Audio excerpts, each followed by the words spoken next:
Missak Manouchian et l'affiche rouge.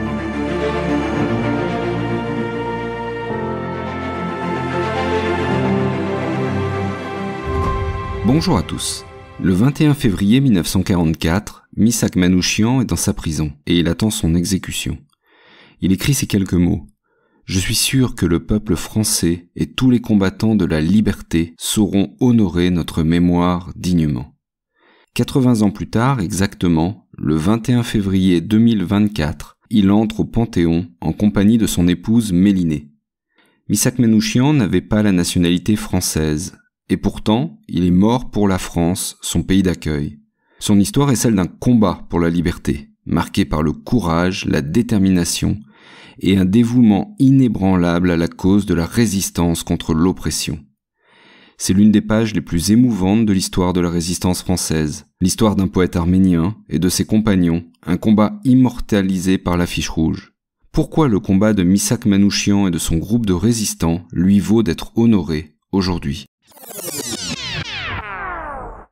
Missak Manouchian naît le 1er septembre 1906 à Adıyaman dans l'Empire ottoman. Sa jeunesse est marquée par le génocide des Arméniens de 1915. Ses parents sont d'ailleurs tués lors de ce génocide, mais lui et son frère survivent miraculeusement. Alors après avoir erré de foyer en centre d'accueil, les deux frères sont finalement recueillis dans un orphelinat au Liban. Alors le territoire est à l'époque un mandat français, et le jeune Missak apprend la langue de Molière et le métier de menuisier. Mais sa vraie passion est ailleurs, c'est la littérature. Et dès l'âge de 12 ans, il écrit des poèmes. Il arrive à Marseille en 1924. Il n'a alors qu'un passeport Nansen à montrer aux autorités. Alors ce passeport, c'est un document d'identité mis en place par la Société des Nations et reconnu dès 1924 par 38 États, dont la France. Et c'est un passeport pratique parce qu'il permet aux réfugiés apatrides de passer les frontières.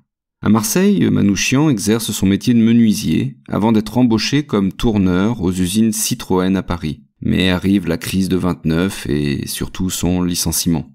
Alors il est passionné par la littérature arménienne et française. On le voit fréquenter les bibliothèques, les librairies, il suit des cours en auditeur libre à la Sorbonne et il va même fonder 2 revues littéraires.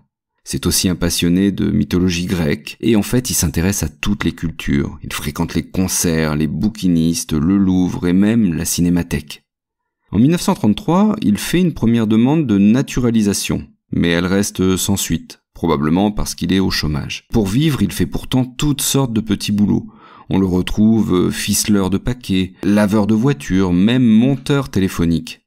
Et il s'engage aussi politiquement et rejoint le Parti communiste français. Il est très inquiet par la montée de l'extrême droite qu'il voit agir lors de la journée du 6 février 1934. Il croit en l'idéal communiste. Il est convaincu que le combat pour la justice sociale et contre le fascisme doit être au cœur de son existence. C'est surtout un poète et un intellectuel et il compte utiliser sa plume comme une arme, écrivant sur les injustices, l'espoir et la résilience de l'esprit humain. Il s'engage aussi dans la section française du comité de secours de l'Arménie. Bon, c'est une organisation proche là aussi des communistes et qui cherche à mobiliser la diaspora arménienne en faveur de la République soviétique d'Arménie. Et dans le cadre de cette organisation, il va faire une rencontre majeure, celle de l'amour de sa vie, Mélinée, dont les parents ont également péri dans le génocide. Mélinée et Missak se marient en 1936, mais les jours heureux ne durent pas, et la guerre arrive.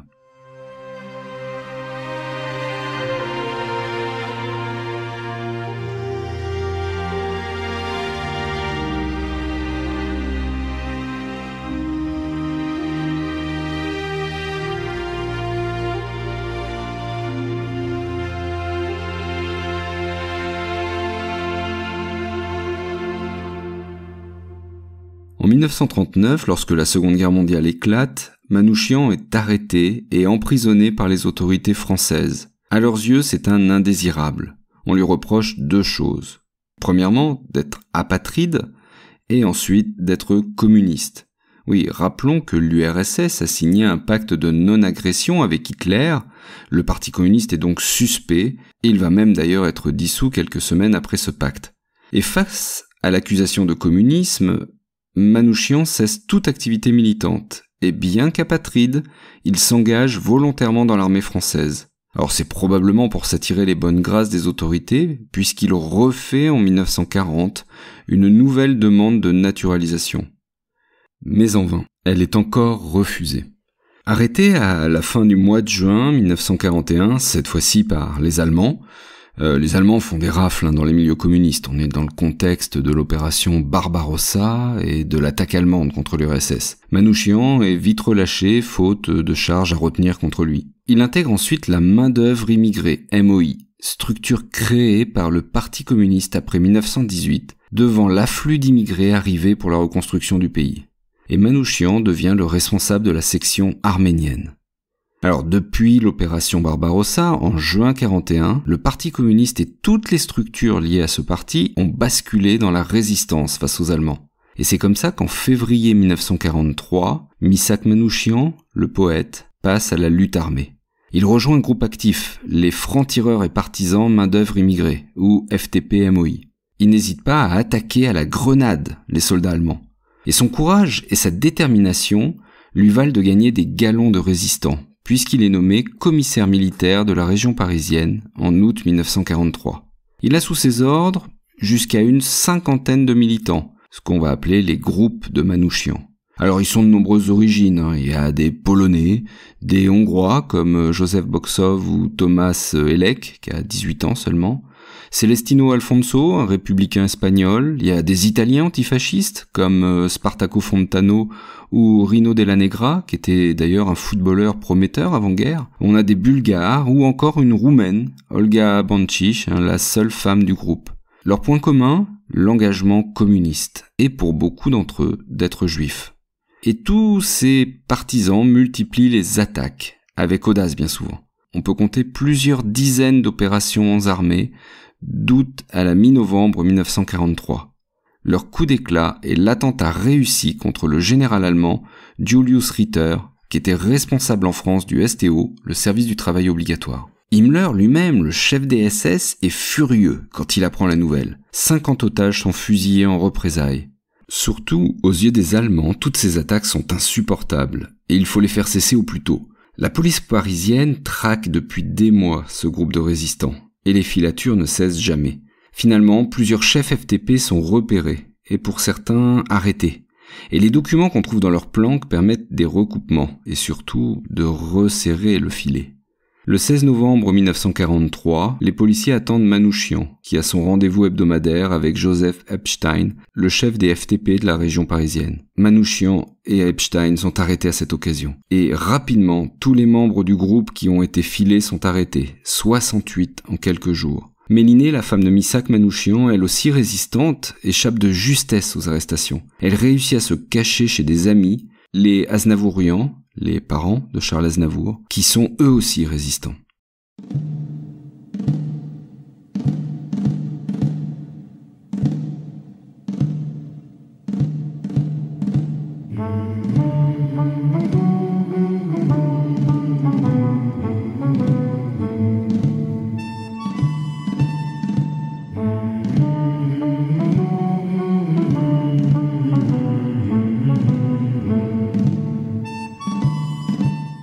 Missak Manouchian et ses 22 camarades sont soumis à la torture pour obtenir des informations, et ils sont remis ensuite à la Gestapo allemande.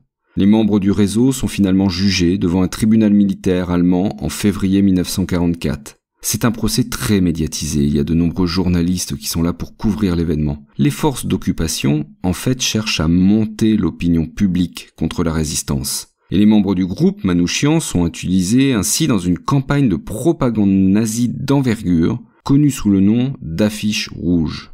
Cette affiche, qui porte l'inscription « Des libérateurs, la libération par l'armée du crime », présente 10 des 22 hommes arrêtés, dont Manouchian, avec la liste des crimes dont ils sont accusés.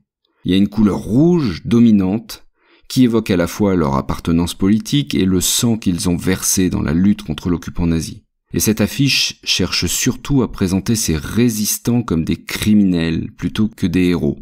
L'affiche rouge insiste également sur le fait que cette armée du crime est constituée d'étrangers, qui sont présentés comme hirsutes, agressifs, patibulaires. En fait, les autorités allemandes cherchent à persuader les citoyens français du danger que ces hommes représentent pour le pays. Et alors il faut imaginer cette affiche placardée massivement dans les rues de Paris et dans d'autres grandes villes françaises. Plusieurs milliers d'exemplaires uniquement à Paris. Et 15 000 tracts imprimés qui l'accompagnent. Mais malgré tous ces efforts, c'est un exemple de propagande ratée. En effet, l'affiche rouge a un effet totalement inverse sur l'opinion publique. Beaucoup de Français sont impressionnés par le fait que ces étrangers, ces apatrides, soient prêts à sacrifier leur vie pour la France. Et donc, au lieu de susciter la haine et la méfiance envers les résistants, elle contribue à renforcer la détermination de la résistance, et surtout à élever le groupe Manouchian au rang de héros et de martyrs. Et sur de nombreuses affiches, des gens rajoutent la nuit « Mort pour la France ». Bon, leur procès est rapide, et la sentence est sans appel, la mort. Le 21 février 1944, Missak Manouchian et son groupe sont fusillés au Mont Valérien, affirmant jusqu'à leur dernier souffle leur foi en la France et en la liberté. Olga Bancic, la seule femme du groupe, est quant à elle décapitée le 10 mai. Adieu la peine et le plaisir, adieu les roses. Avant sa mort, Manouchian écrit une lettre émouvante à sa femme. Il la signe Michel, preuve de son attachement à la France. Il lui dit notamment « Ma chère Mélinée, ma petite orpheline, bien-aimée, dans quelques heures je ne serai plus de ce monde. On va être fusillé cet après-midi à 15 heures. Cela m'arrive comme un accident dans ma vie, je n'y crois pas et pourtant je sais que je ne te verrai plus jamais. Que puis-je t'écrire, tout est confus en moi et bien clair en même temps. Au moment de mourir, je proclame que je n'ai aucune haine contre le peuple allemand et contre qui que ce soit. Chacun aura ce qu'il méritera comme châtiment et comme récompense. Je mourrai avec mes 23 camarades tout à l'heure, avec le courage et la sérénité d'un homme qui ait la conscience bien tranquille, car personnellement je n'ai fait de mal à personne, et si je l'ai fait sans haine. » En 1950, un autre poète, Paul Éluard, publie le poème Légion, et il évoque le groupe Manouchian quand il écrit « Ils avaient dans leur sang le sang de leurs semblables, ces étrangers savaient quelle était leur patrie. » Et 5 ans plus tard, en 1955, Louis Aragon écrit le poème « Strophe pour se souvenir ». Ce poème est largement inspiré de la dernière lettre de Missak Manouchian à sa femme Mélinée. Et il le conclut par ces vers « Ils étaient 23 quand les fusils fleurirent, 23 qui donnaient leur cœur avant le temps, 23 étrangers nos frères pourtant, 23 amoureux de vivre à en mourir, 23 qui criaient la France en s'abattant. » En 1961, le chanteur et compositeur Léo Ferré adapte ce poème dans une chanson intitulée L'affiche rouge et qui connaît un très grand succès. Aujourd'hui, près de 80 ans après sa mort, Missak Manouchian reçoit l'honneur ultime d'être inhumé au Panthéon. Mort sans la nationalité française qu'il a tant souhaité, il devient au Panthéon le premier étranger et le premier combattant communiste. Sa femme Mélinée reposera à ses côtés. Avec ce couple, ce sont aussi symboliquement les 23 du groupe Manouchian et au-delà tous les étrangers résistants qui entrent au Panthéon. L'Arménie a nommé un parc en son honneur, mais ne le reconnaît que comme poète. L'entrée au Panthéon aidera peut-être à une meilleure reconnaissance dans son pays d'origine. Mais c'est une autre histoire. Merci d'avoir écouté jusqu'au bout cet épisode, j'espère qu'il vous a plu, qu'il vous a appris beaucoup de choses. Si c'est le cas, n'hésitez pas à laisser un commentaire, un avis, une appréciation sur Spotify ou Apple Podcasts, je les lis tous et ça me fait toujours très plaisir de lire tous ces commentaires. Vous pouvez vous abonner pour être sûr de ne rater aucun nouvel épisode, suivre le podcast sur les réseaux sociaux, notamment sur Instagram. Vous trouverez tous les liens en descriptif. Et l'on se retrouve très bientôt pour une nouvelle page d'histoire.